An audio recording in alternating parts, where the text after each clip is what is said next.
Dalam melaksanakan konvergensi intervensi untuk pencegahan stunting di tingkat desa, Rembuk Stunting merupakan kegiatan penting yang harus dilakukan untuk mengkonsolidasi usulan-usulan kegiatan berdasarkan data hasil pemetaan 5 paket layanan yang telah dikumpulkan oleh KPM. Rembuk Stunting dilakukan melalui diskusi terarah untuk mendapatkan komitmen desa dan menyepakati kegiatan-kegiatan yang akan dilaksanakan untuk memastikan konvergensi, baik yang akan dilakukan pada tahun berjalan maupun untuk dimasukkan dalam RKP Desa tahun berikutnya.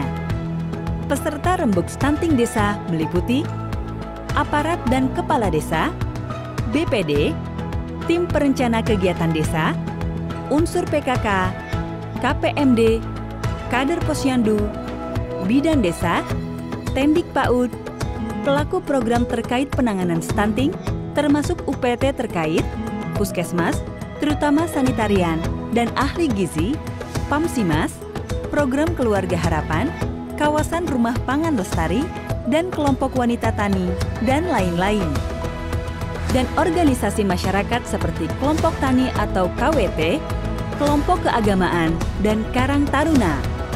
Pelaksanaan Rembuk Stunting setidaknya mengikuti tahapan sebagai berikut. Menyampaikan kondisi desa dengan menggunakan peta sosial, data sasaran, kondisi layanan, serta peta kelembagaan desa. Menyampaikan usulan kegiatan berdasarkan hasil diskusi kelompok terarah. Mendiskusikan rancangan kegiatan konvergensi stunting yang diusulkan. Apakah strategi kegiatannya sudah tepat? Apakah pelaksanaannya sudah tepat? Apakah usulan ke desa sudah tepat? Bagaimana kekuatan pembiayaan oleh desa? Bagaimana UPTD dapat mendukung program konvergensi stunting desa? Usulan perubahan penjadwalan kegiatan.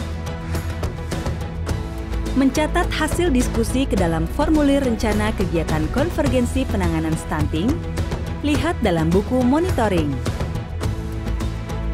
Mengembangkan kesepakatan untuk melaksanakan rapat koordinasi setiap 3 bulan untuk membahas pelaksanaan konvergensi dan memantau penanganan stunting di desa. Mendorong kepala desa untuk membuat komitmen sesuai kewenangan desa atas pembiayaan kegiatan konvergensi stunting pada RKPD tahun berikutnya. Misalnya desa berkomitmen akan mengalokasi kegiatan penanganan stunting minimal 15% atau 20% dari APBDes sesuai hasil musyawarah. Menyusun notulensi dan berita acara hasil Rembuk Stunting yang ditandatangani Kepala Desa dan Badan Permusyawaratan Desa atau BPD.